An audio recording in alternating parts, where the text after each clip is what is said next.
welcome back to another grilling video. What are we making today? Fried chicken, because your girl been craving it. All right, so we have a list of ingredients and we're going to put them on the screen as we talk about them. There's going to be two primary steps here. The first is going to be the wet bath and the second is going to be the dry bath. Why don't you go over the wet bath? Wet is going to be 3 cups of buttermilk, a little bit of Cholula hot sauce, and pepper to taste, and possibly a little bit of salt, but it's also going to go in the dry too. And from that, we're going to dip our chicken into the dry ingredients, which starts with 3 cups of flour, some cornstarch, basil, oregano, garlic powder, cayenne pepper, white pepper, paprika, and also some onion powder. So quite the mixture here. We'll put it on the screen. You can pause it. That way you can see all the items that are on it. So let us mix up all of these ingredients, and then we'll get the chicken ready, and we'll show you how we cut and prepare that. From here, we're just going to add our 3 cups of buttermilk. We're just going to add that in there. Alright, so now once we have our buttermilk added in here, we're going to add our Cholula hot sauce. The recipe we're kind of following says to add a half a cup of this, but I'm not that brave, so we're going to do about 1/3 of a cup or maybe a little less. We're going to go right on in and start measuring. And so we're going to just dump it right on in there. From here, we're going to add our pepper. As always with any recipe, this could just be seasoned to taste. That looks about right for that. And then we're just going to whisk all this together.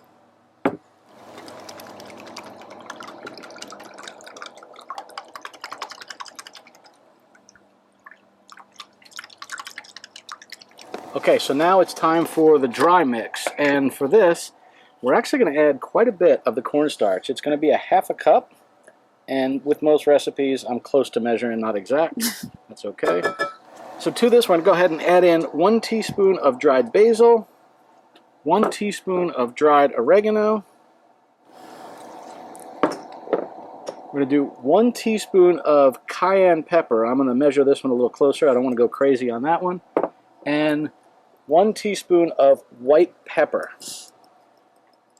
Because we're outside, I'm being cautious with this. The last thing I want to do is a little bit of wind, put this into both of our faces. And to this, we're going to do 2 teaspoons of onion powder, 2 teaspoons of garlic powder. And lastly, we're going to do 1 tablespoon of smoked paprika. And I'm still using my teaspoon, so it's 3 teaspoons, same thing as a tablespoon. Making sure this gets incorporated before that white pepper dust comes up and gets us. I'm going to set all these ingredients aside, and we're going to cut and prepare the chicken. Let's check the temperature of our oil.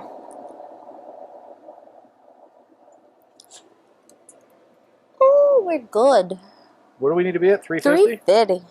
All right, well, we're above that, so let's see if we can get this turned down a little bit. We are just over temperature, so we're going to prep our chicken real quick. And you don't know how to do this, huh? So let's do this together. We're going to learn. So we're going to take a whole chicken, we're going to prepare it into fried chicken pieces. And the thing I find the easiest to do is to start with the wings. I like to just sort of pull these out a little bit. I go in at an angle like this until I can feel where the bone is. I want to go right inside of the bone. I think I feel the tip right there.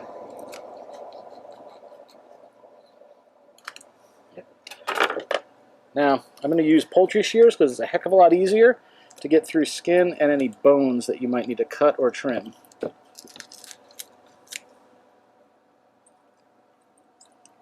Like that, we have our first wing. For the thighs, I like to take this and just cut the leg and the thigh off at the same time. I start with the skin and then pull down a little bit so you can really expose and see exactly where the meat is from this portion. Alright, you want to go just inside of this particular bone that's along the tail. I guess it's the backbone. A little easier to do that. Cut the very tip of it. Now, if you can, you want to take this on its side and break that thigh bone. That way you know exactly where it is. I see where the thigh bone is, so I'm going to cut from that spot right along the outer edge. I'm going to do the same thing forward. And then just cut any skin. By the way, I'm using a dull knife here because frankly I didn't want to ruin one of my good knives by doing this.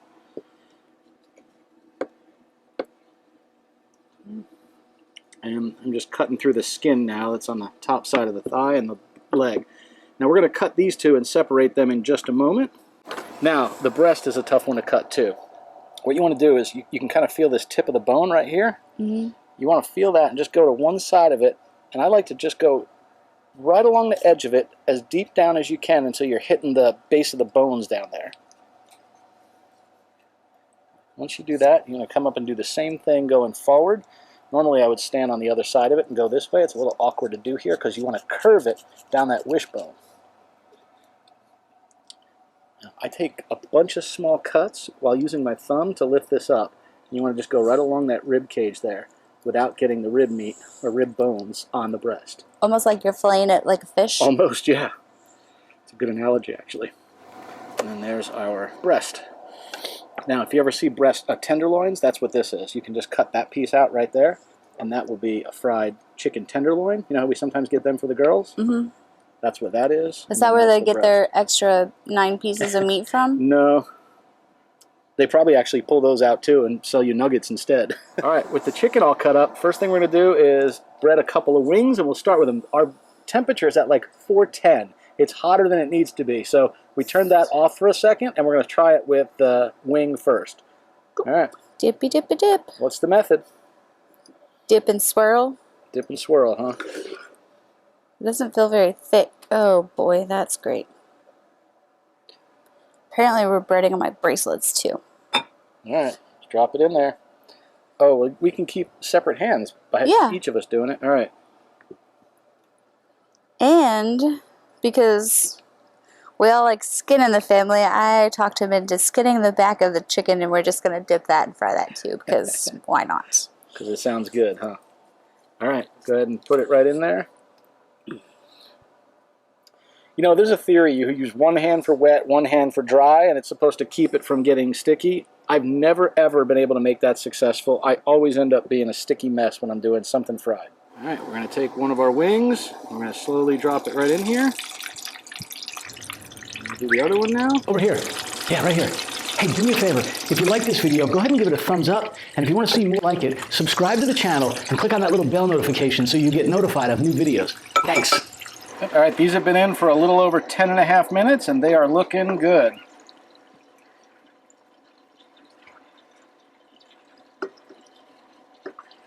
Oh, they smell so good.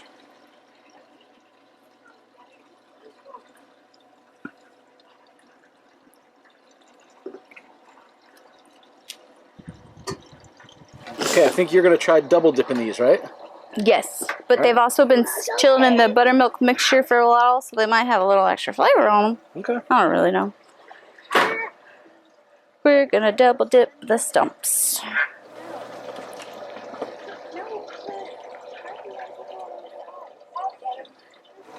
All right, double dipped for flavor. Here we go for the win, man.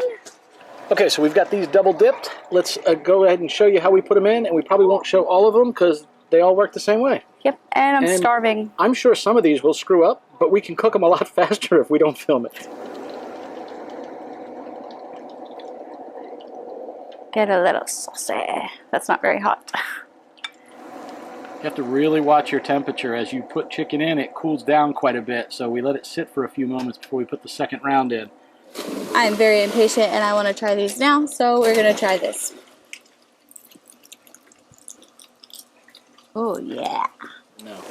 It's very hot. I got to tell you, this has been a fun cook doing this chicken. It looks really good. It takes about 14 minutes, and we're only cooking them 2 pieces at a time. So what happens is we take 2 out, they get eaten, and then we cook 2 more. So this is what we're down to. That's all we have left. Plus the last 2 in the pot right now. So we are going to give it a try on camera, though I have to say it's about the 3rd one we've eaten. The little one's already had a chicken leg, too, and a big old chunk of the skin we cooked up. Which piece should we do? I go here. Wait, what is this? No, I go this one. Okay. These are double breaded, too. You want to take a bite of it? I was going to eat that one. Good, take a bite. Give it a try. Do it on camera, kiddo. Hurry. There you go. How is it? Can I try it? That's My correct. feet are burning. You didn't even get to the chicken on your bite. No, I did not. My feet are burning. I'm going to take a step in the door. Good, I'll eat the chicken. I got some. That's good.